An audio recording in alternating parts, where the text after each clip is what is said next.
Close to you.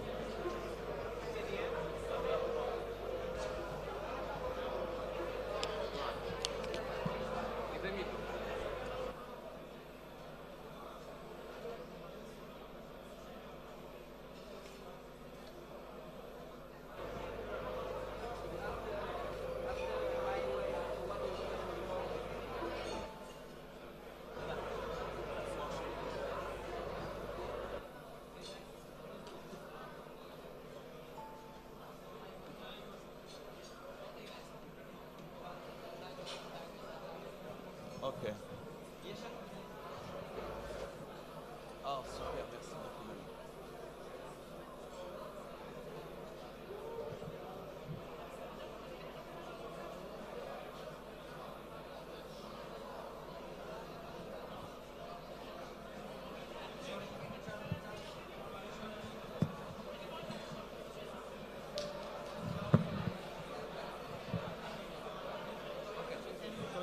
תודה שאומר לי באמת. Je chante ou pas? Non? Ok. On laisse tomber.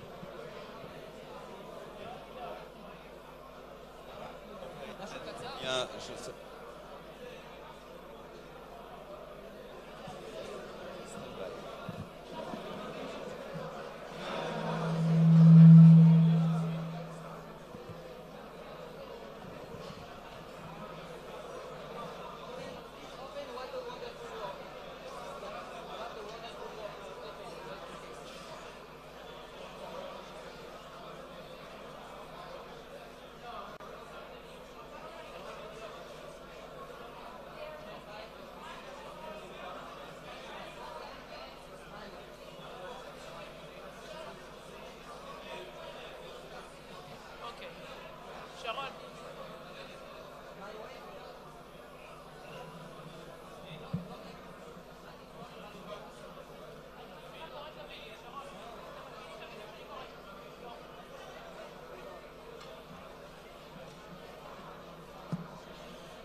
Good morning. Boker Tov. Good morning, everybody. Please be seated. Thank you all for coming. Thank you all for standing, but please be seated. We want to start. I'm sure all of you, and we have very distinguished guests here from abroad, from Israel, ministers, members of the Knesset, distinguished journalists. I'm sure we've been through thousands of events in our life, but this is a special one. It's an historical day for all of us. And we do want to start, after we finish with the first mitzvah of the morning, with the mingling, we do want to start with a short video explaining us about all the activity behind the scenes. For years, the OU is promoting the progress, is waiting for this day, and we want to see what led us to this special morning. Please.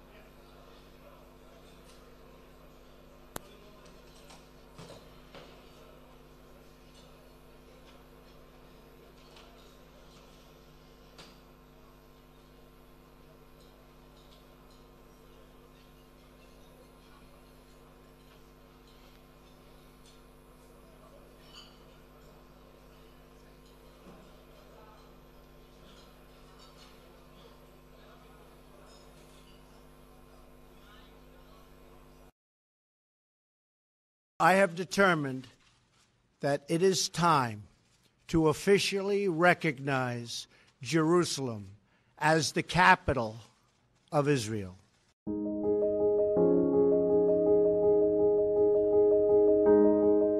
Since King David made it his capital 3,000 years ago, Jerusalem has been the center of Jewish life Jewish longing, and Jewish identity.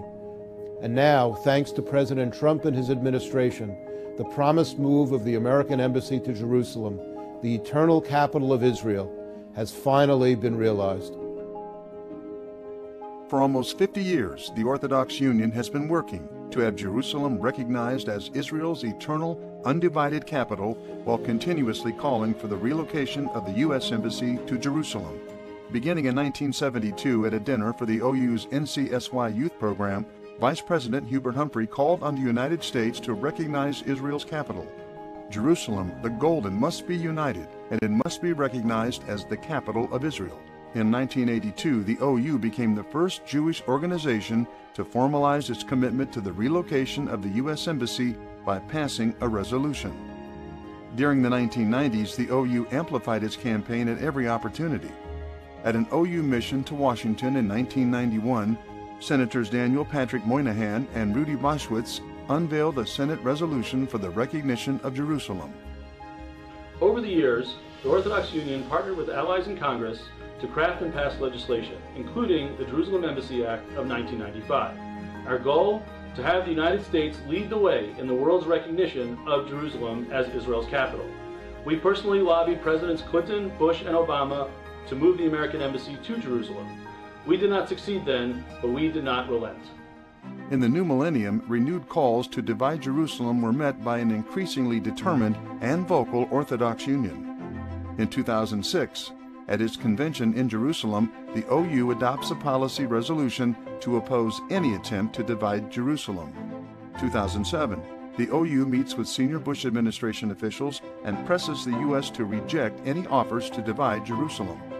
And before Prime Minister Ehud Olmert went to the Annapolis peace talks, the OU requested and received a promise from him to keep Jerusalem undivided. 2008, the OU leads a march to the site of the proposed U.S. Embassy in Jerusalem and urges President-elect Obama to relocate the U.S. Embassy. 2009, the OU supports a new Jerusalem Embassy Act. For the next several years, the OU continued advocating through the media, publishing articles that help keep the embassy move at the forefront.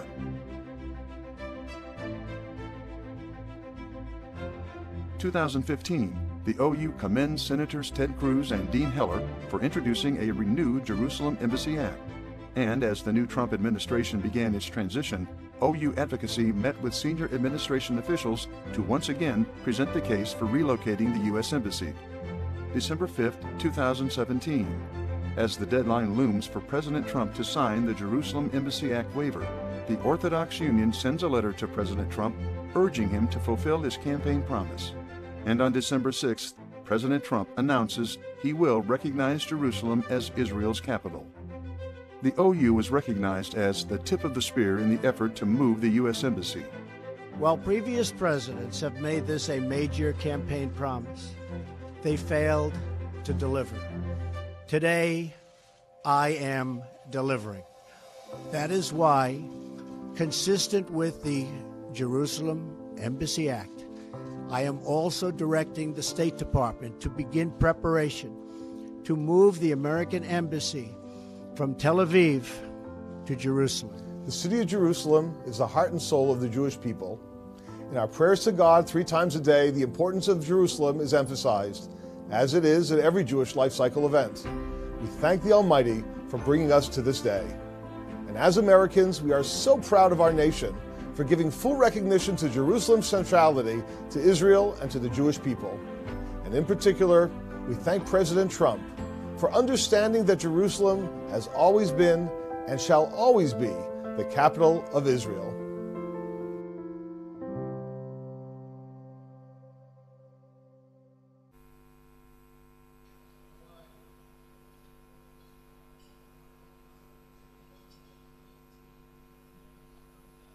We welcome Chief Rabbi Lau. Thank you for joining us this morning. And Rabbi Chayuta, welcome. Thank you for being here. We welcome the Special Representative for International Negotiations, Mr. Jason Greenblatt, who joined us. Thank you for being here with us. Thank you. And of course, the U.S. Ambassador, David Friedman, and his wife, Tammy. Thank you very much for being here with us this morning. And we will hear the 3 of you later. But now I want to call Mr. Alan Fagan. He's the vice president of the OU, but the last time I met him, it was actually the first time I met him. It was 2 weeks ago in New York in the Citi Field Stadium, the Mets Stadium. And it wasn't because we both went to a baseball game together. I met him there because the OU arranged a mega event there. Thousands of people coming to study Torah, to hear lectures and talks and shiurim, deliberately there in the stadium to prepare ourselves to the Chag, to the Shavuot, to Chag Matan Torah. I saw him there, and I think there is a connection, the Jewish values there and the Jewish values here today. And I saw him there, and he was very happy, very thrilled, and he was very busy. But I think this morning, Mr. Fagan, you're even happier and even busier, right? Mr. Alan Fagan, please.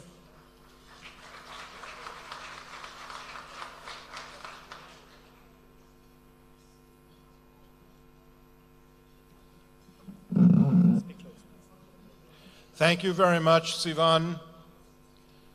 Bershut Harav Harashi, Harav Yisrael Meir Lau, on behalf of the Union of Orthodox Jewish Congregations of America, I am delighted to welcome all of our esteemed guests who have come from far and wide to mark this momentous occasion in the history of Israel and the Jewish people.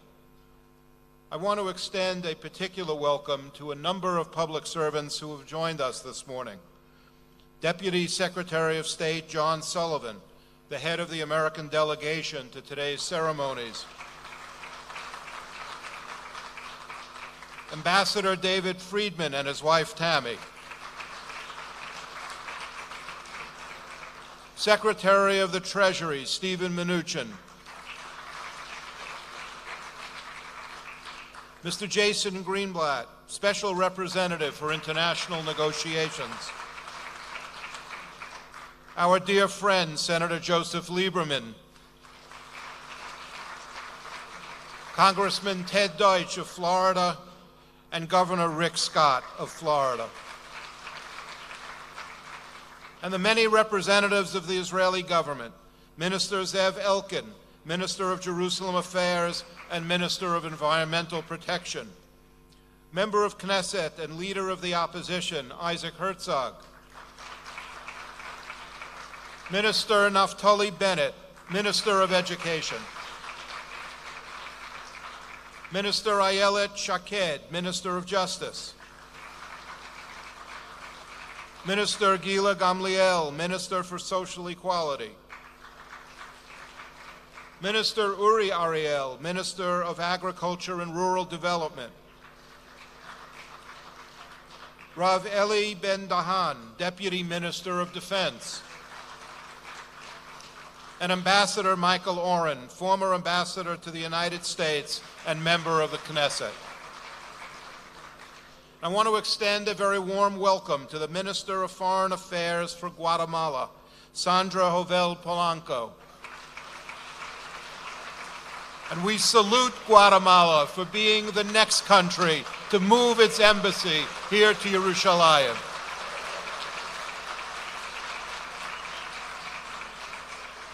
We are very pleased to have with us this morning a number of leaders from the evangelical Christian community who participate in the White House Faith Initiative and who have steadfastly advocated for the relocation of the American Embassy to Jerusalem.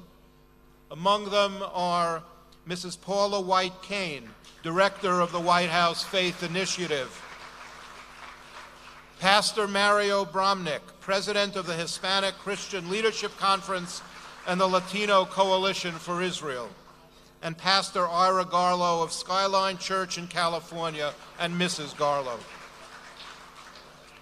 There are so many people who have made this morning's breakfast possible. I can't possibly take the time to thank all of them, but let me acknowledge our outstanding Master of Ceremonies, Sivan Rahav Meir. And to all of my colleagues in New York, we are doing a simultaneous program here in Yerushalayim and a second program in New York City. at the home of Danny Dayan, the Consul General of the City of New York. So to all of my colleagues who prepared this morning's video, Gary and Rick Magder, Barbara Fluman, Jennifer Packer, and Elaine Grossman, our sincere thanks. And a very special thank you to the director of OU Israel, Rav Avi Berman, and his entire staff of OU Israel. And finally, I need to extend a very special thank you to Aryeh Lightstone, advisor to Ambassador Friedman, who has coordinated so many of the details that make this morning's program possible. Thank you, Aryeh.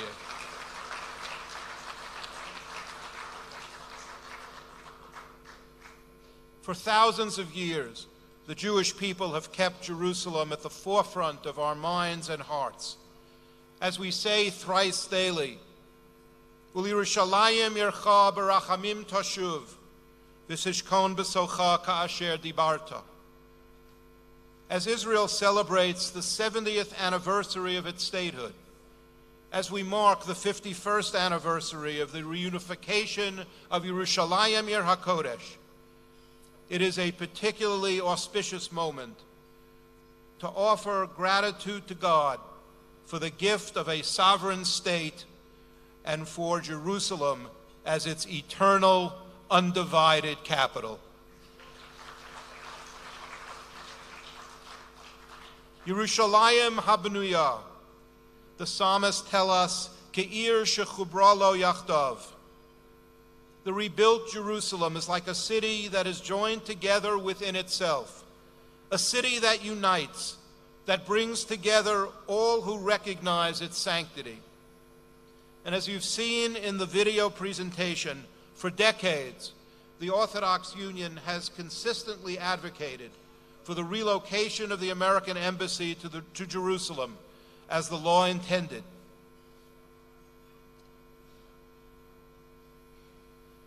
This past December, President Trump declared clearly and forthrightly and unequivocally, Israel is a sovereign nation with the right, like every other sovereign nation, to determine its own capital.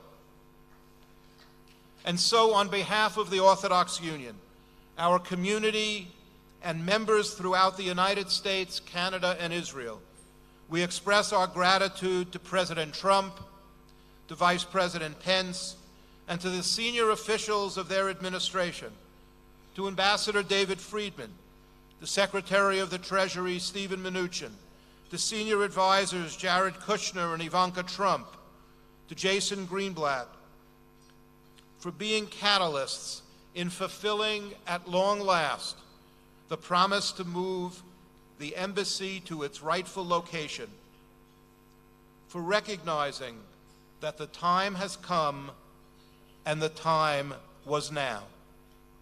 To paraphrase the words of Tehillim, of the Psalms, as we pray for God to dwell within a rebuilt Yerushalayim, Ata takum terachem Sion, ki eis lechenana, ki va moed.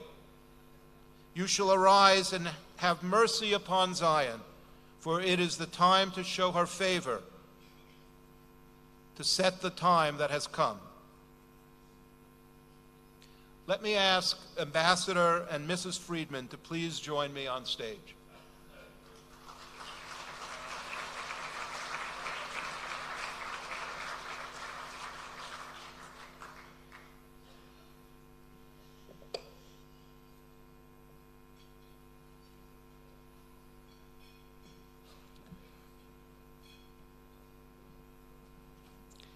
Let me ask Mr. Moshe Bain, the President of the Orthodox Union, and Mr. Tzvi Sand, the President of OU Israel, to join me as well.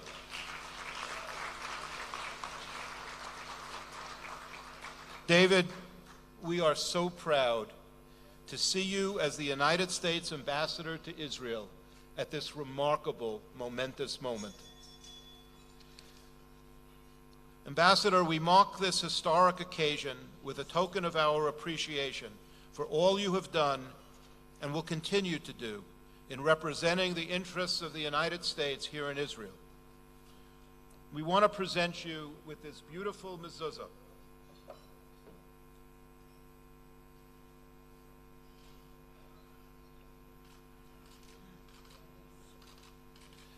It was designed by an Israeli artist, Emil Schenfeld, who is with us here this morning.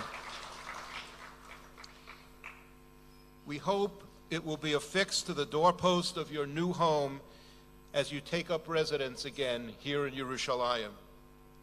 And as you know, Ambassador, a mezuzah is a daily reminder of Jewish identity, of God's omnipresence, and the expectation that we must act every day in ways that are Mekadesh Shem Shamayim, that sanctify God's name.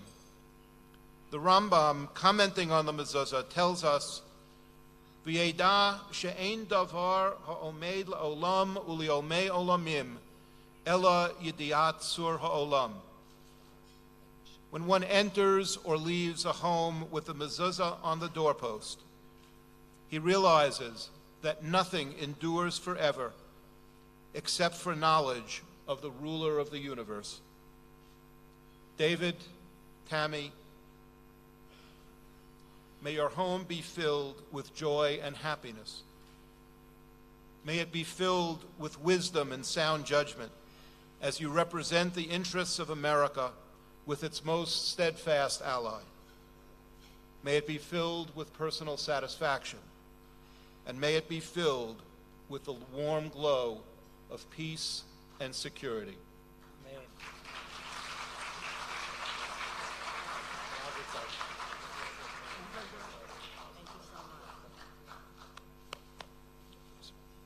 Ambassador Friedman. Thank you. Thank you so much. And thank you for giving me the opportunity to give my second speech today. It's a good, I need some practice for the big event at 4 o'clock, so appreciate the opportunity. You know, I'm very fortunate to be one of the primary recipients of the enormous outpouring of support and love from the Jewish community, from the evangelical community, frankly from the entire American community with regard to this incredible, courageous, and important decision to move the embassy. I must tell you, many other people deserve the credit. First and foremost, none of this happens. None of this happens without the courage, the vision, and the strength and the moral clarity of the President of the United States, Donald J. Trump.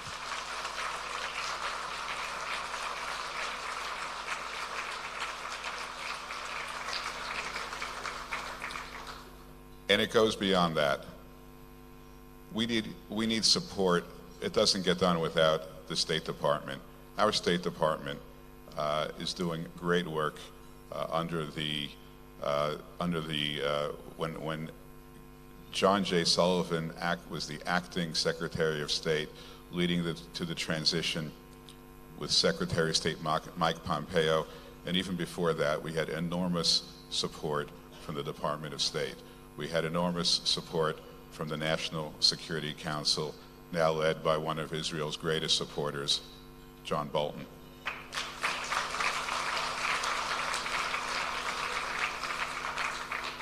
And we had enormous support from two of my closest friends, my two partners in this endeavor, who, along with me, have worked tirelessly to strengthen the relationship between the United States and Israel and to bring us to this day, Jared Kushner and Jason Greenblatt.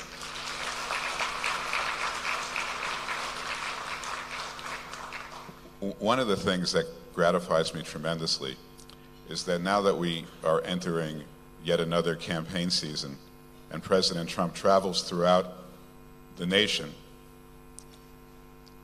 his biggest applause line in places like Indiana and Michigan.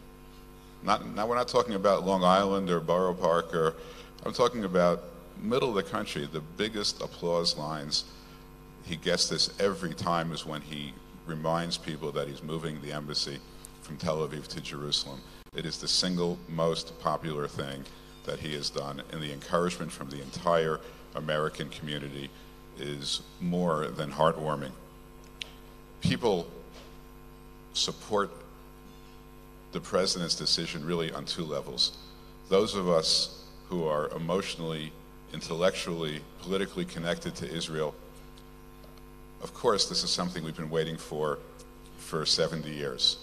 But even those in the American community who are not as connected to the state of Israel, they applaud the president's decision because they applaud the United States when it returns to the leadership of the world, when it returns to moral clarity, when it returns to truth, when it supports its allies, including its best friend and ally, the state of Israel. These are the values that the people of the United States hold dear. Last night I stood right here at this very same place, and I spoke at an event sponsored by the Friends of Zion, one of many evangelical groups that have supported our efforts to move the embassy to Jerusalem. I want to say to my friends of the Jewish faith, who I've grown up with and have known my entire life, through this experience, I can tell you something very profound and very important. When it comes to the state of Israel, when it comes to our values, we are not alone. We have great, great friends in the evangelical community.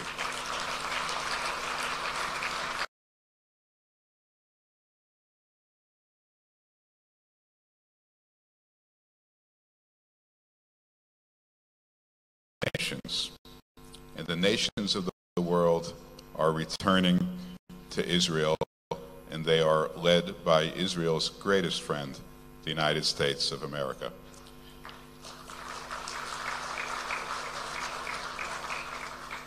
As those of us who pray to the Jewish God, those of us who are Jewish and pray to God, as we pray every day, V'techazena einenu b'shuvcha l'tzion b'rachamim, may we see the beginning of God turning to the city of Jerusalem with his mercy.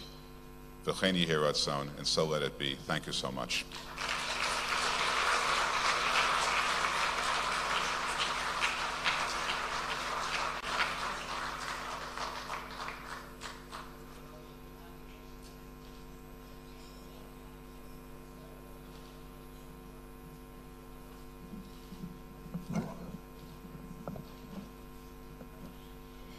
Thank you, Ambassador Friedman, for the speech. It gets better every time. Thank you.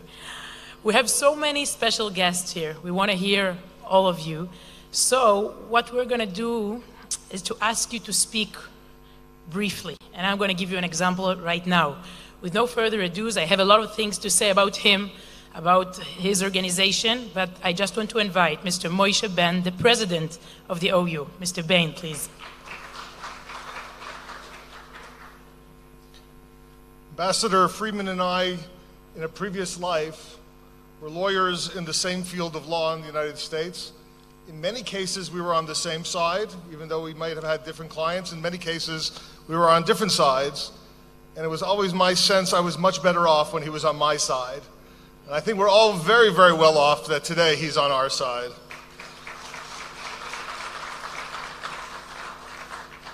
On behalf of the governors of the United States, the Conference of Governors, we have here this morning Governor Rick Scott. He's the governor of the third largest Jewish population state in the United States. Rick Scott has been a great partner of the Orthodox Union in its advocacy work, in particular with regard to support of our Jewish day schools, but through scholarship tax credits and through a new security grant programs. It's really an honor for us to have with us this morning Governor Scott.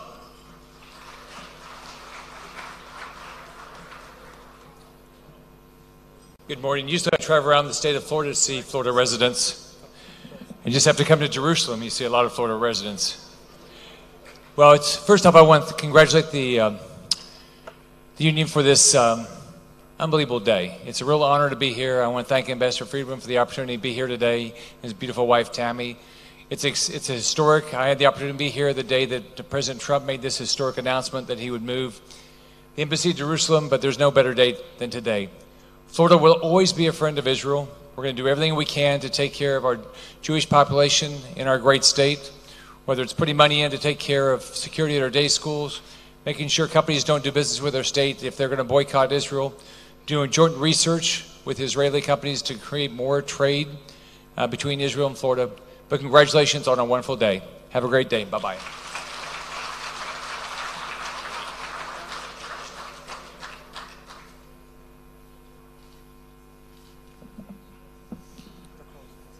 For the Orthodox Union, today is a very special day of celebration.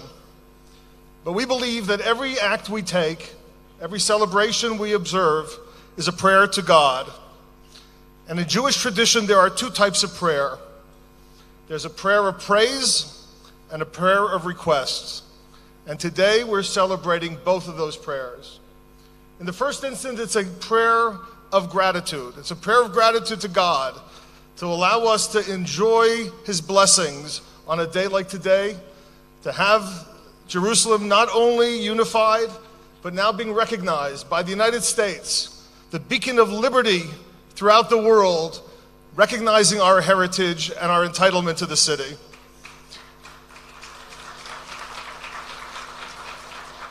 And it's also a day of gratitude to the Trump administration, to the president and his staff and his cabinet and his members of advisors for his recognition and his role in being God's messenger for this important day. And we thank the administration so deeply this morning.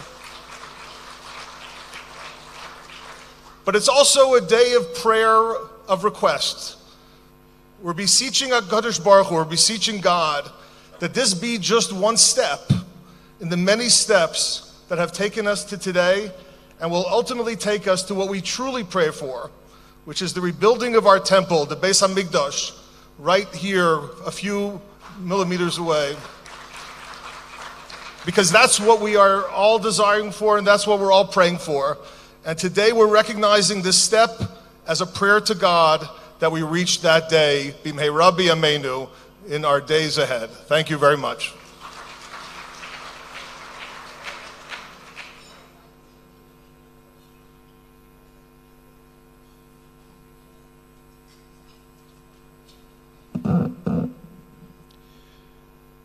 It's now my pleasure to make a presentation to our very dear friend, President Trump's Special Representative for International Negotiations, Jason Greenblatt.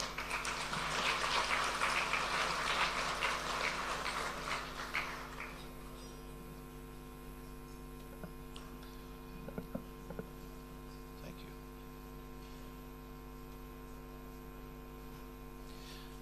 There is probably no one on the contemporary scene who has logged more miles and entertained more meetings in search of peace in the Middle East than you have. And you have carried out this Herculean task with grace, diplomacy, and wisdom, and with the single-minded goal of crafting a peace proposal that both parties can work towards. On behalf of the Orthodox Union, it is our pleasure to present you with this plaque, which contains an excerpt from Tehillim, Psalm 122, a pasuk that encapsulates not only your critical mission, but the way you have led your life, both public and private.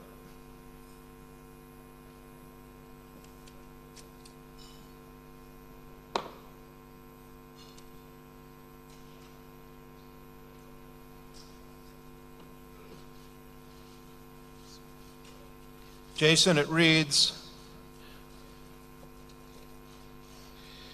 Sha'alu shlom Yerushalayim yishloyu ohavayach. Pray for the well-being of Jerusalem. May those who love you be at peace. And thank you for not only praying for peace in Jerusalem, but for devoting your talents and energy toward achieving that elusive goal. May your efforts be blessed with God's guidance.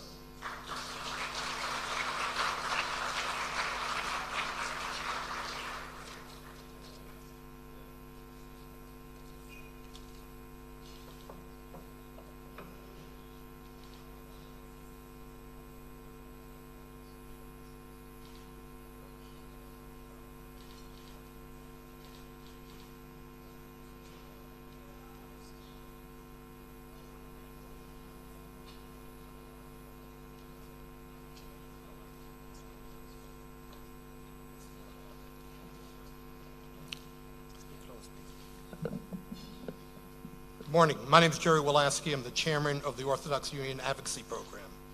We're honored today to be joined by the 77th Secretary of the United States Treasury, the Honorable Steve Mnuchin.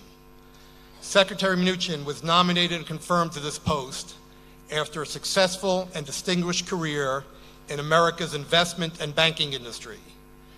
We recognize Secretary Mnuchin's unique role in shepherding the U.S.-Israel relationship, especially the security of Israel and the region in the fight against terrorism. Under the Secretary's leadership, the U.S. Treasury is committed to bringing the maximum pressure to bear upon those rogue states and other entities that support terrorism. The Secretary's presence today here in Jerusalem is a testament to his appreciation of this momentous occasion. Mr. Secretary.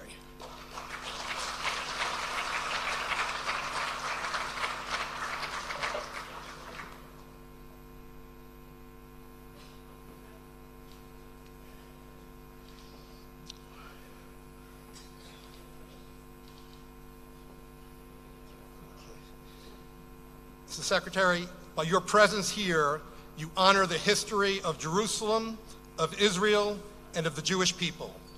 The Orthodox Union would like to honor you with a token of our appreciation. In partnership with our friends at Ir David, the historic city of David, we present you with a set of historic coins.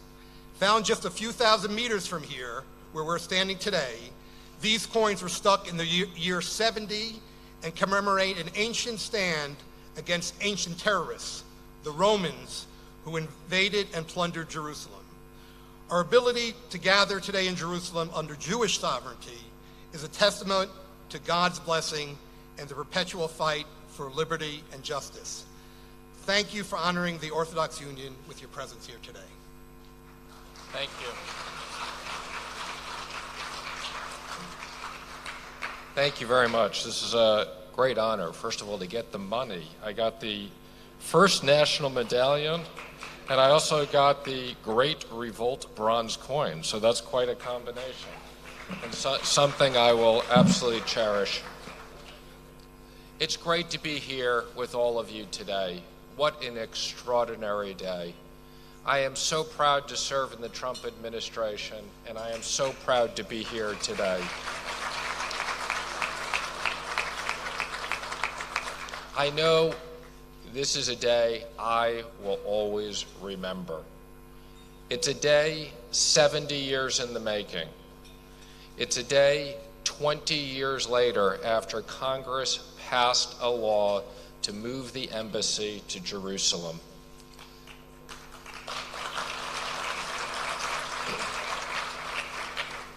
Many presidents signed a waiver for national security reasons not to move the embassy. President Trump is moving the embassy because it's a national security priority to have the embassy here in Jerusalem.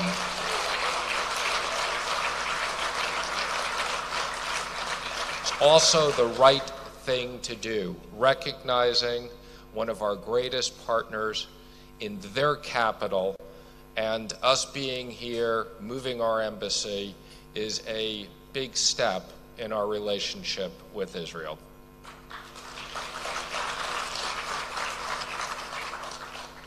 Now, as many people may or may not know, as Secretary of the Treasury, I have a large role in the domestic and international finance worlds, but I probably spend half my time managing the U.S. government's sanctions programs.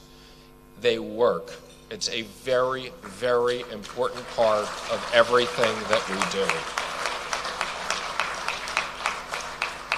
We have no greater partner than the State of Israel in our fight against terrorism. President Trump and I are committed to use these sanctions to the maximum amount possible to make sure that we stop the flow of funds to terrorists and stop the funds that support rogue regimes. It's only appropriate that in the same week that we are moving the embassy, that the president refused to sign waivers on the nuclear agreement with Iran.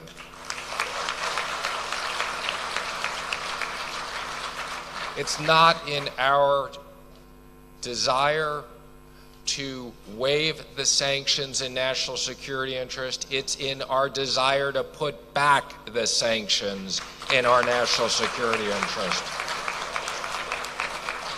And we will do this until we have a real comprehensive agreement that limits nuclear weapons so that Iran never has nuclear weapons. They stop ballistic missiles, and they stop supporting rogue regimes and exporting terrorism throughout the region. We're doing this because it's the right thing to do to protect the United States, to protect Israel, to protect the region, and to protect the rest of the world.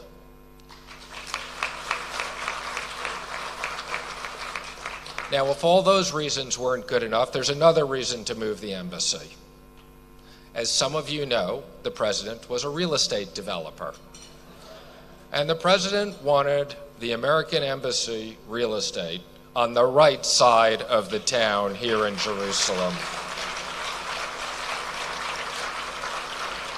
So, Mr. Ambassador, we look forward to you moving your residence. I know you're going to have a big gain on that other one we have over there. And it is a great honor to have your name as the first ambassador to Jerusalem in Israel. This never would have been done without you, without Jason, without my very close friend, Jared Kushner, and Ivanka Trump.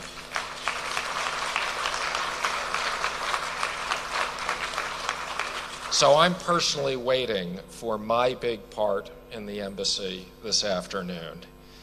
I get to unveil the plaque.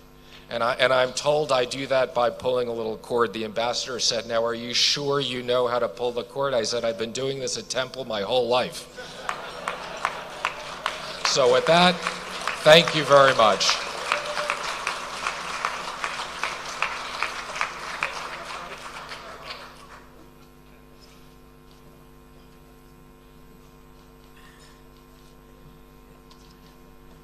Thank you, Secretary of the Treasury. We have among the guests here more than 50 CEOs, managers of big companies here in Israel's industry.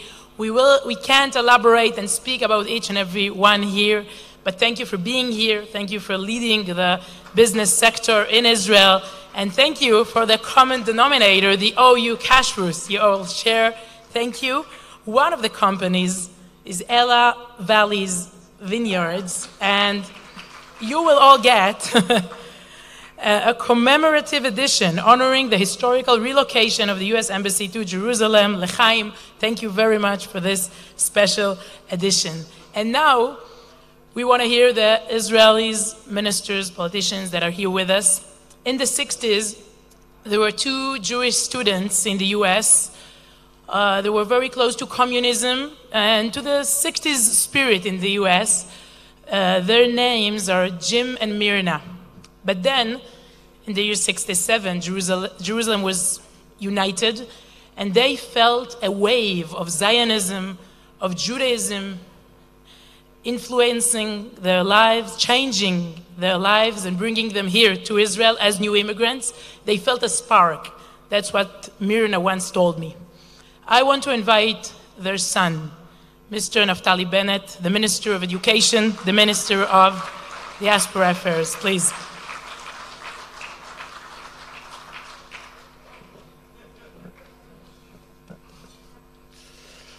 Good morning. Secretary Mnuchin, are you still around? I just wanted to point out that America has been giving Israel a lot of financial aid, and that's the reason today we, Israel, provided America with those coins. It's time for us to give a bit back.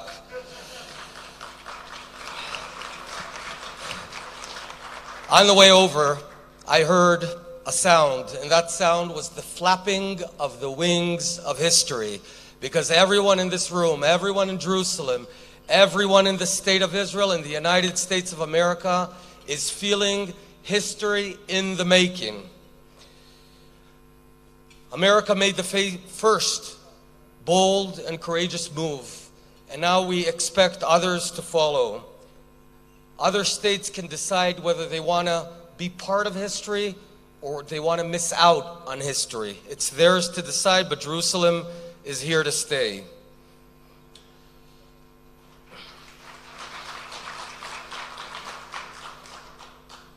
I want to thank the OU for the ongoing remarkable support, arranging this day and in general.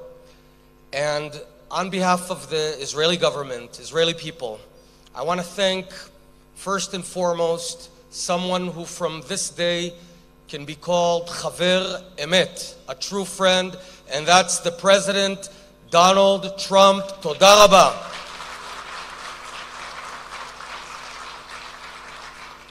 I've been asked over the past 48 hours by media, I won't call it what the President likes to call it. I've been asking, so aren't you waiting for the price? How much are you going to have to pay for this? What is the concession?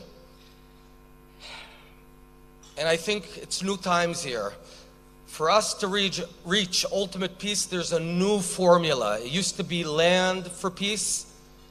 And now, from now on, the new formula is peace for peace. And also I'm hearing that some of our enemies are trying to create havoc and terror and riots today. They will, if they make that mistake, they will be met with resolve of steel. Finally, any Jew that's confronted with good news, with a new event, you buy a new car, you make a blessing. Well, getting the American embassy to Jerusalem, I think that meets the criteria. So I'm going to bless the 1,000 millennia-year-old blessing, Baruch atah Adonai, Eloheinu melech haolam, שהחיינו וקיימנו והגיענו לזמן הזה. May God bless the President of the United States.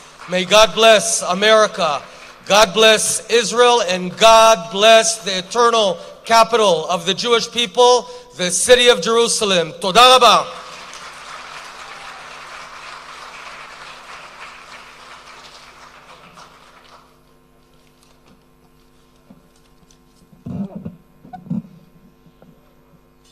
Thank you. Thank you very much. Thank you.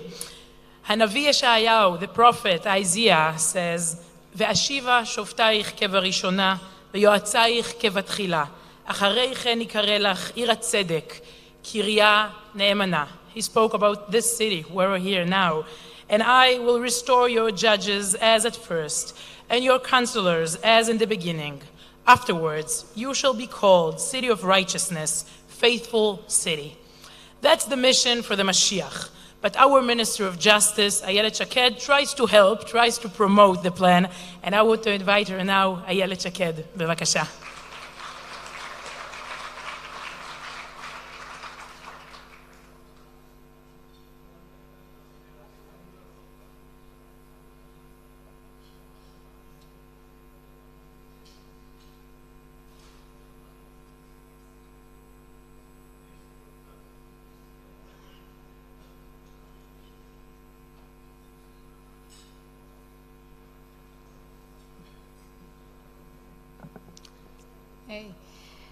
Good morning, everyone, distinguished guests. I'm very, very excited to be here.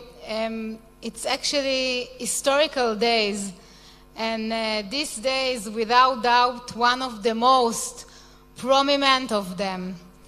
The status of Jerusalem as the capital of Israel from this day and onwards is significantly reinforced. The people in Israel, and I among them, are proud and excited about the transfer of the U.S. Embassy to Jerusalem, together with Jews from all over the world. This is a very significant course of action, way beyond the mere declaration. This is an essential step for Israel's international status that has and will further have important implications on reinforcing its security and strength. Honored guests, a little over 100 years ago, on December 11, 1917, General Allenby stood at the gates of Jerusalem for the first time. Out of respect for the holy city, he dismounted his horse and entered on foot through Jaffa Gate, really close to this location. On that occasion, Allenby declared the Jerusalem Declaration. On December 6, 2017, the President of the United States of America, Donald Trump, made a modern Jerusalem Declaration. For us, the Jewish people, there is no need to say that Jerusalem always was and remains our capital city. But definitely for the world, this was very, very important declaration. The decision of the 45th President of the United States to set the location of the embassy here in the city is an additional layer in the decision taken by the Israeli government on June 67 in a shelter of the first floor of the Knesset. There, under the Jordanian bombardments, the government headed by Levi Eshkol ordered the IDF to liberate the old city of Jerusalem, the Western Wall, and the Temple Mount. The transfer of the embassy to Jerusalem on its holiday as part of its recognition as the capital of Israel is measures of extraordinary value that will be cherished in our hearts forever. The head of the greatest and most important superpower in the world, our brave ally, for the first time turned the promises of his predecessor into a finalized fact. The recent decision of the President to pull out from the nuclear deal is an additional example of his determination and courage, an example for his ability to lead courses of action that will change the face of history and stand alongside Israel without hesitation. Trump, in my mind, is the Churchill of the 21st century.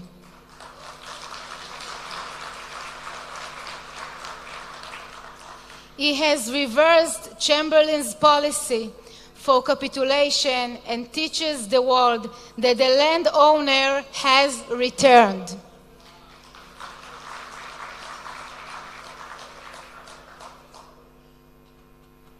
In these days, when the threats against Israel are increasing, anyone who plots to harm us should know that it should expect to pay a very heavy price.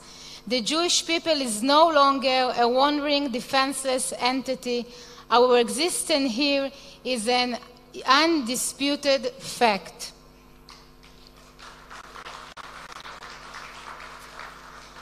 Today, from here, from Jerusalem, goes out a message to every leader in the world.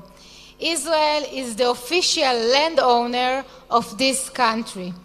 As such, it is sovereign to conduct its affairs and defend itself on its own. With our own eyes, we are privileged to see the realization of the dream of generation. Stage after stage, here and now, the vision of the prophet of Israel is taking shape like that of the prophet Amos. ושבתי את שבות עמי ישראל, ובנו ערים נשמות, וישבו, ונטעו כרמים, ונטעתם על אדמתם, ולא ינטשו עוד מעל אדמתם אשר נתתי להם, אמר אדוני אלוהיך.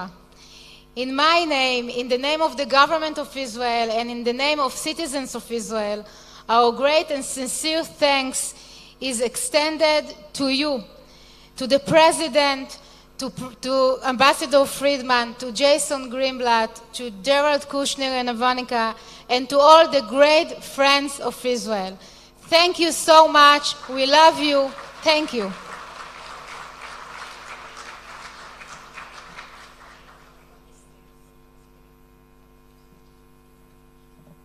Thank you, Ayelet Shaked, the Minister of Justice. Thank you for your words. yesterday, when we sat here in another meeting speaking about behind the scenes of the event, the organizers, wait a minute, the organizer, Arav Avi Berman, the head of the OU of Israel, yeah, thank you for everything. Thank you for this event. So when we spoke, he said, listen, Jerusalem is above politics, and that's why we have members from almost all the parties in our parliament, in our Knesset here, because we feel it's more than coalition, opposition things, and that's why we were so happy that the head of the opposition, the leader of the Labour Party, will be with us, Mr. Isaac Herzog. And I said, yeah, it's great that he's coming. Of course, it's a good message. But I don't think he only represents the Labour Party here. I think if Mr. Herzog will come, he will represent his father, Chaim Herzog, our president. He was also our ambassador in the UN before the days of Nikki Haley.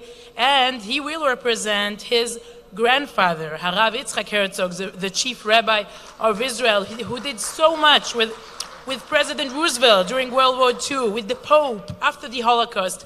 I think he will represent them too, and in a way, I think their spirit is here with us today in this momentous occasion. So I want to invite the head of the opposition, Yitzchak Ben Chaim Ben Yitzchak Herzog. Please.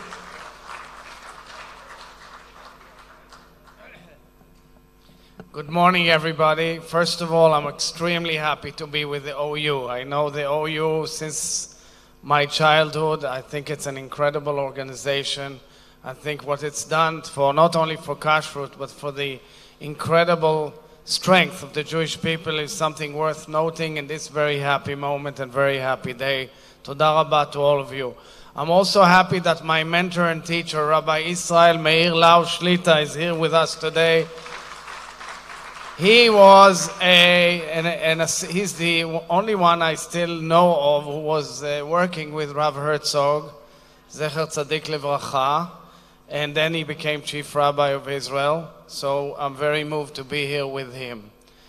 So I'm reminded, truly, not only about politics in this very exciting day, first of all about my late father taking David Ben-Gurion as the first governor of Jerusalem exactly 50 years ago to see the Kotel. And my father was then General Chaim Herzog, later the president of the country, and he takes Ben-Gurion to the Kotel. There's an incredible, illustrious picture of Ben-Gurion looking at the Kotel. And my father always said he was reminded of a letter which David Ben-Gurion wrote to my late grandfather, Alav Shalom, when my grandfather sent him a Bible upon his resolution of the government to move our capital to Jerusalem in 1949. And Ben-Gurion replied to my father in a very emotional letter and said, the Bible is built pakim pakim, chapters, chapters, and therefore our dreams will be fulfilled pakim pakim, shlavim shlavim, stages, stages. And in fact, I think today is one of those stages. I think it's an incredible stage, and I want to commend President Trump for this bold and courageous and outstanding resolution that which recognizes and does justice to the Jewish people, to the state of Israel, and to Jerusalem. It is extremely gratifying that we're all here together this morning for this wonderful event. And let me complete my words by saying, as we say, Hashem oz le'amo yiten, Hashem yevarech et amo b'shalom. You need oz and shalom, boldness and peace. As we see boldness, let's pray and hope and work and strive for peace as well in Jerusalem. Toda rabba u'boker tov.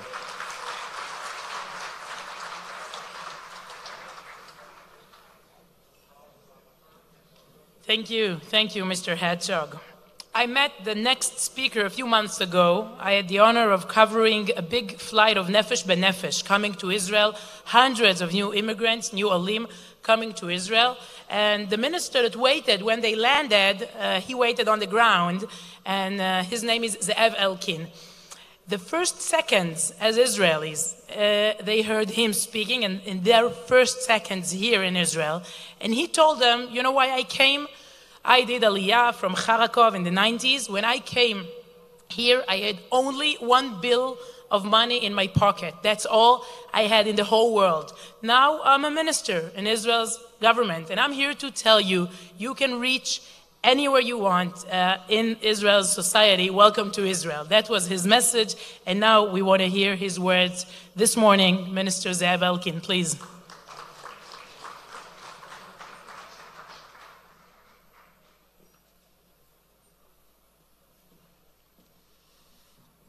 Good morning, and thank you, Sivan. With the permission of the former Chief Rabbi of Israel, Rav Lau, for me it's a very, very special event today, and I will try to explain. I'm standing here as a minister of Israeli government, as a minister, one of my capacities as a minister of Jerusalem in this very symbolical day for our city, for our capital, in the event of OU.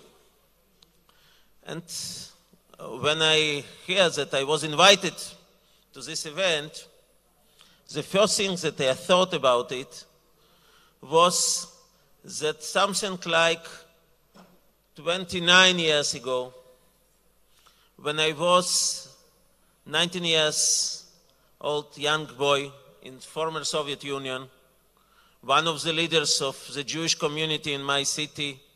After some years that I studied Hebrew, I began to study Hebrew in the time of the undergraduate Jewish movement as a high school child, and then I continued as a student. And then I met delegation in Moscow, and I told them there are many kinds of Jewish activities in Moscow in this time. It was, I think, the beginning of the 1990s. Let's come with me to one of the biggest cities in the former Soviet Union, to Kharkov, the city with 2 million citizens and with a Jewish community more than 100,000 people, 100,000 Jews. And let's try together to rebuild the Jewish life in this city, and let's try together to return to the Jewish community, one of the biggest synagogues in Europe. And the leaders of the delegation, and you can guess what kind of delegation it was. It was a delegation of OU. It was their first visit in former Soviet Union. They told me, you know, we are ready. They come with me to Kharkov. They came with me to the mayor of Kharkov and told him, as a Jews of America, we are very interested that you will return to Jewish property, to Jewish people. And at that time, it was the big American delegation that came into the city. It was a big event. And then he told him, I promise you that I will do it. After some months, of course, he didn't do it. And I asked from my friends, the leaders of Orthodox Union, then it was, I think, Questel, the president of Orthodox Union at that time, and he wrote a special letter to the mayor of the city. I asked for him, I am coming to the Jewish holiday, to the Rosh Hashanah, and I want to see the synagogue, and I want to see the praying in the synagogue. Of course, he didn't plan to come, but my idea was if he will write that he wants to come, something will happen. And it worked. The Jewish community of the city received one of the biggest synagogues in Europe till now, is the center of Jewish life in Kharkov. And then OU decided to establish their activity in Kharkov, and for many years, the Orthodox Union was the probably most important platform of Jewish activity in the city. I made Aliyah in the same year, but for many years, the Shlichim from the land of Israel, from Yeshivat Shalabim, come to Kharkov with support of OU to lead there the Jewish activity. Then for me to think about this very short history, it's something like 28 years ago. If I can dream then, when I invited them to come to Kharkov, that I will stand here as a representative of Israeli government, as a minister of Jerusalem, in the only day after the celebrating of the Day of Jerusalem in our country, at only some hours before moving the American embassy to Jerusalem. For me, it's a miracle. It's a part it's a part of the proof that if we as a Jewish people, if we will believe in something, it will happen. It depends on us. And I, as a historian, before I became a politician, I knew a lot about the tough discussion in Israeli government in the time of Six-Day War. To come to Old City or not? To come to Western Wall or not? What was the question? Why not? It wasn't the question if we can to do it. In this stage of the war, all of the ministers understood that we can to do it. But the question was what we will do day after. The many ministers in the Eshkol government told him, don't do it, because we will need to return this place, to return the Mount of Temple, to return the Western Wall to Arabs, because of international community pressure. Then don't do it. Probably we can come to the Mount Scopus and to build a kind of the connection to Mount Scopus from the western part of Jerusalem, but not come to the Old City. It was a tough discussion. 2 days it took. But at the end, the government decided we should to do it because it's the heart of our history, it's the heart of our heritage, it's the heart of our soul as a Jewish people. And we did it. And we come to the Old City and to Western Wall and to the Mount of Temple and to the city of David. We are now 51 years after this event. You can see the Jerusalem of today. The biggest Jerusalem as we know in our history. With something a little bit, almost 1 million people in the city. With the Jews in many, many places in the city. By the way, part of them come to Israel in this time. And we can see that if we will believe in something, it will happen. We not only return this place to Arabs, we not only to declare our sovereignty on all of the parts of United Jerusalem, but now the international community, our biggest ally, United States of America, recognize Jerusalem as our capital and is moving the embassy to Jerusalem. It's true. It took 51 years. But what it means for our people, 51 years, we here in Jerusalem, 3,000 years. We can wait. And we waited, and it's happened. And we will see other embassies will move to Jerusalem after American embassy, even 2 of them at least in this month. And we will see that the international community will recognize that Jerusalem is a Jewish capital. You can now hear a lot of voices in last years that Jerusalem is a sacred Muslim place. It's not connected to the Jewish history. You can see it in some decisions of United Nations. And my answer to these voices is very obvious. Let's try to read the Bible. That is our answer. This is the root, and this is the right of our people to this city. Let's see the archaeological evidence that was founded in this city. We organized a special exhibition in the building of United Nations in New York this year. And we opened it together with Prime Minister. I bring with me 2 seals. Something from 2,700 years ago, they were founded near the Western Wall. One of them was with the private name of one of the Jews of this period. What was his private name? Netanyahu, the last name of our Prime Minister. And as a seal, what was written on it? The Minister of the City. I told in the opening of this exhibition to Prime Minister, if you thought that it's your idea to appoint the Minister of Jerusalem, it's a mistake. The first idea to appoint the Minister of Jerusalem was of the King of Judea 2,700 years ago.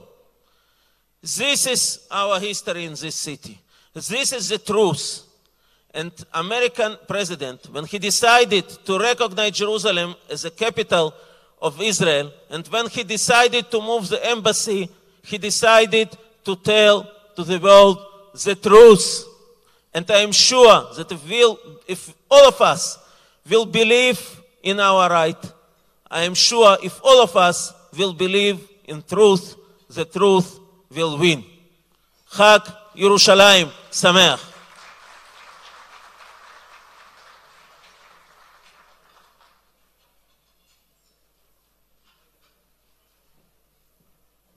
Thank you. Thank you very much, Minister Elkin. Some of you came and just now you told me, listen, you've mentioned all the important guests and the ministers and the ambassadors, but the most important guest here, how can you ignore her? Miriam Peretz. Thank you for being here with us. Thank you very much. We all remember the speech you gave on Independence Day. You taught us there are 4 words in Hebrew you must know. Do you remember? Torah, Shalom, Todah, and Yerushalayim. So thank you for the lesson, and thank you for all the lessons. You're a great friend of the OU. Rabbi Berman just told me you met thousands of teenagers with them abroad and here in Israel. Thank you very much. Moving forward, thank you. Last speaker, I really want to hear what he has to say. I'm looking forward to hearing his perspective in this special day. I will invite Rabbi Menachem Genak to invite him, Rabbi Genak, the head of the OU Kashrut, OU Empire. Thank you. You know how many times I've been searching for the brand all over the world. Thank you for that, for doing it. Thank you. You know, before Senator Lieberman was here, he had to leave. But Joe Lieberman, when he was running for the Senate, always used to quote Henry Kissinger. Henry Kissinger would always be introduced, and for the man who needs no introduction. And Kissinger would say, you know, it's true I don't need an introduction, but I'd like an introduction. So I'm going to, for the man who actually needs no introduction, Rabbi Lau, on this very, very special day, you know, I was thinking as Buzi Herzog was speaking about when his father, Chaim Herzog, brought Ben Gurion to the Kotel after the Six-Day War. Listening in my mind's eye, I was thinking about Rabbi Lau when he made his brilliant and always eloquent presentation about Ben Gurion when he spoke in front of the Peel Commission, with what right do we have for this land? And Ben Gurion took out the Tanakh. So I just wanted to say this. You know, I once heard a question from my Rebbe, Rav Soloveitchik. The Rav asks, why is it that the Kedusha of Har Sinai, the greatest event which we're going to celebrate this coming week, the greatest event in human history, the Kedusha of Har Sinai evaporates. But the Kedusha of the Beis Hamikdash and Yerushalayim is eternal. And the Rav said that the reason is that Har Sinai, we were all completely passive. Kodesh Baruch Hu, Kolos Ubrokim, the Shechina dwelled on the Har, but the Beis Hamikdash required human effort and sacrifice. The Mokum HaMikdash of the Mizbeach is the place of the Akedat Yitzchak, and the Mikdash requires people to build the Beis Hamikdash. There's no one who represents that theme more than Rabbi Lau in terms of the Akedah, of the sacrifice. As a young boy, a survivor at 8 years old of Buchenwald, of a tradition of many of generations of Rabbonim, and we should also acknowledge his Rebbitzin who's with them this today, also descendant of Meir Rav Frankel, chief rabbi of Tel Aviv. This tradition of courage and building, which he has now passed on to his children, and Baruch Hashem, David Lau is serving so brilliantly as the chief rabbi, following in his father's footsteps. That sense of sacrifice and commitment, his extraordinary eloquence has inspired generations of committed Jews and not committed Jews, people who are coming back to Torah, an extraordinary spokesman for Torah and Zionism and the state of Israel. Rav Lau, the former chief rabbi of Israel. It's my honor to introduce him.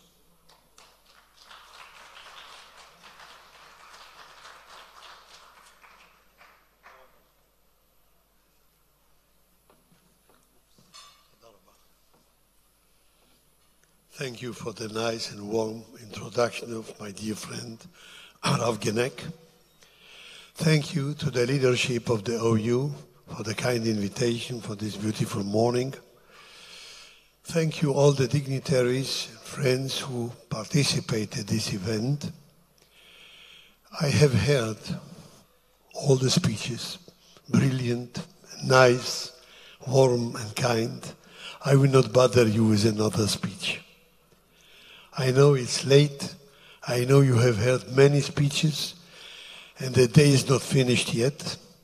I will just tell you a story, a real story, which happened 51 years ago, not here, in America, in the United States. There are two cities like twins. One of them is St. Paul, Minneapolis and St. Paul. The story speaks about St. Paul, a city I never visited, I never heard before. This was a few weeks before the Six-Day War broke out, 51 years ago. We were surrounded with three enemies, three armies, Egypt, Jordan, and Syria. We were only 3 million people at the time in Israel. Egypt itself was 40 million people, and a tradition of an army in Syria. And we were a city of 19 years old, from 48 to 67. We were full of fear. We didn't know what to do. What will happen? I will not declare all the details of that time. It was a time of horror, 3 weeks. At that time, many communities of our brothers and sisters all over the world have established committees of emergency appeal to support Israeli IDF, not the state, not bonds, not UJA, straight to the army to buy weapons, to buy rifles, to buy a cannon. Each city was an emergency committee to raise money for the need of Israel, for the survival of Israel. One of them was St. Paul, small city. The rabbi, the only Orthodox rabbi in St. Paul at the time, Rabbi Cohen, was the head of the committee. What was his job? He was sitting with young people, knights. All the names in the telephone book, the telephone guide of the city, whose name sounds Jewish. So we can appeal to him, please, help us. Our nation is in a trouble. We are in a danger. The state of Israel is collapsing. Do something. Send a donation. They went from A to Z, all the names which were not involved in the activities, neither the OU, nor the UJA, never in the bonds activity, and they didn't attend the shul, not even the high holidays. And they found a name which sounded a little bit Jewish. The name was a Spanish name, Cardozo. In the Yeshiva University, there is a school of judges named of Cardozo. The medicine school is named on Albert Einstein. And the justice school, Cardozo. Maybe Cardozo was from one of the Marranos in Spain, 1492. It sounds Jewish. Do you know Cardozo? We know. He's the owner of this mall. The biggest mall in St. Paul belonged to a man called Cardozo. But if he's Jewish, we never met him in any Jewish function. We don't know. Let's try, what can we lose? Rabbi Cohen picks up the telephone, calling Mr. Cardozo. Mr. Cardozo, here is speaking the rabbi of the Jewish community in St. Paul, Rabbi Cohen. No comment. As you know, Israel is surrounded with enemies from all its sides except the sea, the Mediterranean Sea. They want to throw us to the Mediterranean Sea. Will you be ready to help us? We have an emergency appeal just to buy weapons to defend ourselves.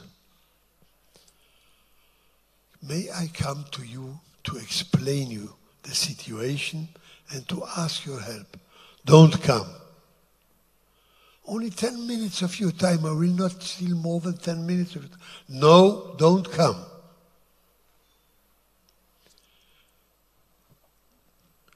Our address is here and here. My private home is in address this and this. And we will appreciate if you will help us. He didn't know the Rabbi Cohen if he's a Jew or not. No comment. He didn't ask. After midnight, 12 o'clock, someone knocked at the door of Rabbi Cohen. He opened the door. A young messenger with an envelope stood at the door. Mr. Cardozo sent it to you.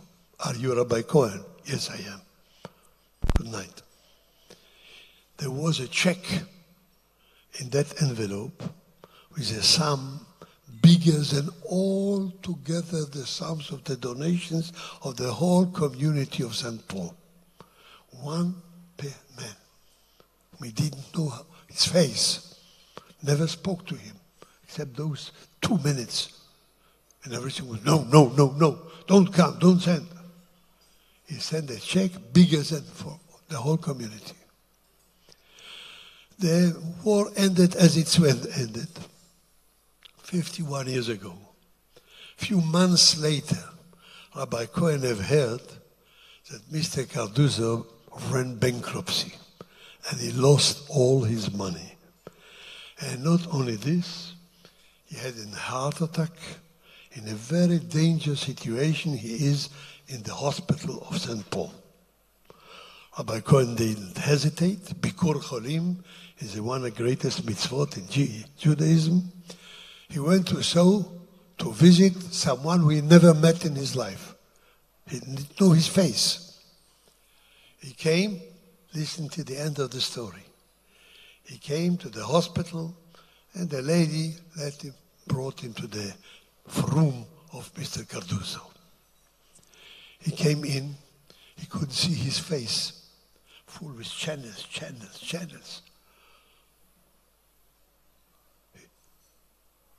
He looked at him very close and said,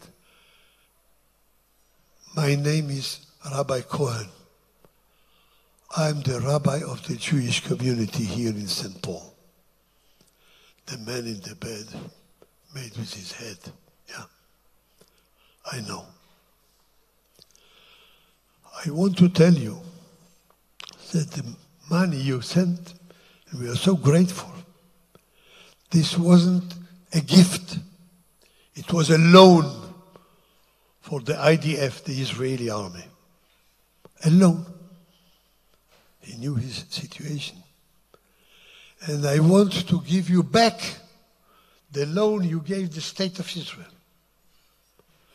To whom shall I send and on whose name to write a check?" It was quiet. And then the man in the bed said, first words, "Don't give back." "Oh, but it was a loan, not only for you, from all the citizens. We just asked and helped, and thanks God, we are saved now. We want to give it to you." Don't give back. After the third time that Rabbi Cohen insisted on, we want to give back the money, Mr. Cardozo said the only sentence, and this was one of his last sentences in his life. He didn't go out of that hospital. "Don't give back Jerusalem."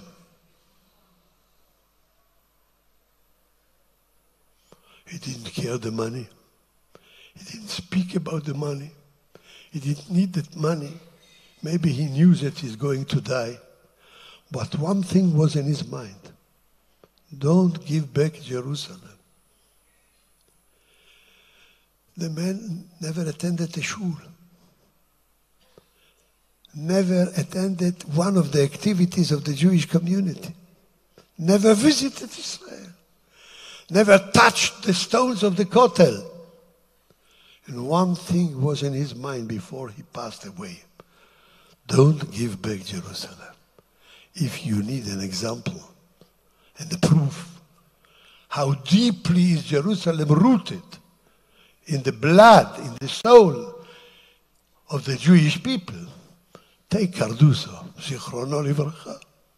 I never met him. But this is a tzaddik, a real tzaddik, a Jew from far away from Judaism. But one thing was in his mind. Im eshkachech Yerushalayim, tishkach yemini. Im lo a'ale et Yerushalayim al rosh simchati. If I forget thee, O Jerusalem, may my right hand be forgotten. Thanks to President Donald Trump, his father Fred, Zichrono Livracha, assisted a shul of survivors of the Holocaust in Brooklyn. He gave them free a land to build a shul for them in Brooklyn. I know it from the rabbi of that community, Fred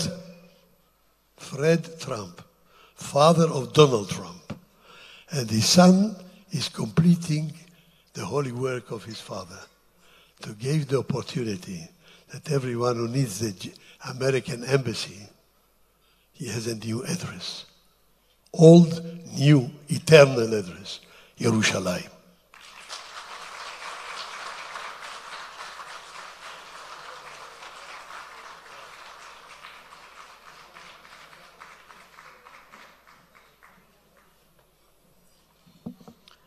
Wow. Thank you, Rabbi Lau, for your words. Thank you.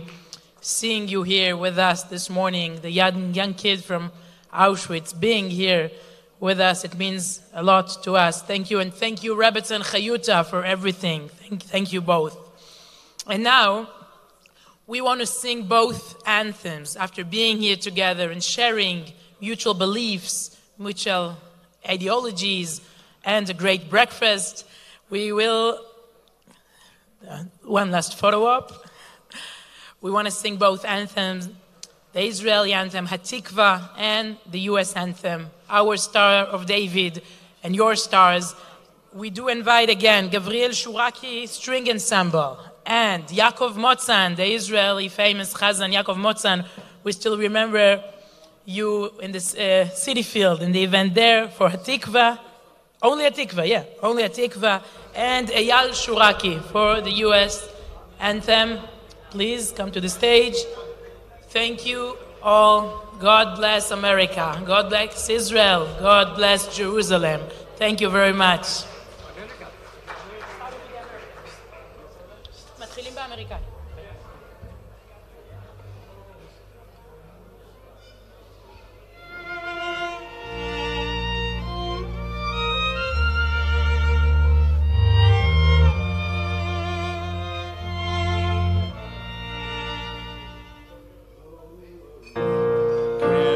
You see by the dawn early light, once only we had heard the twilight last gleaming with broad stripe and bright.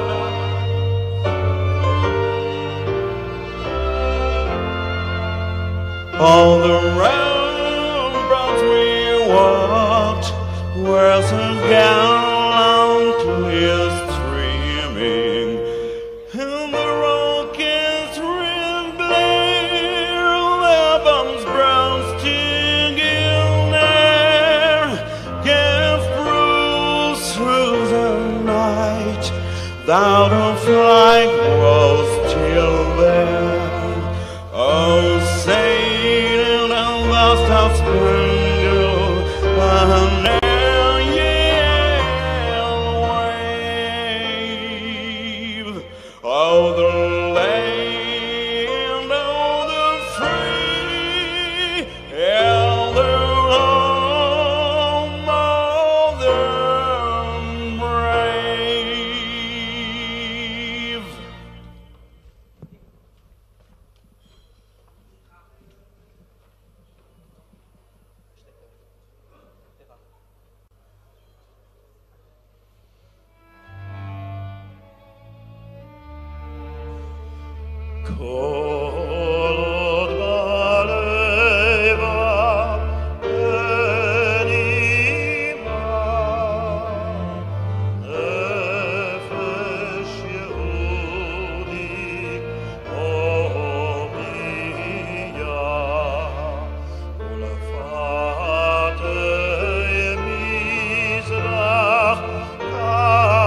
Thank you very much. Another anthem is Birkat Hamazon. We will show it on the screen for those who want to bench. Thank you very much. Besmachot, Be'ezrat Hashem. Thank you.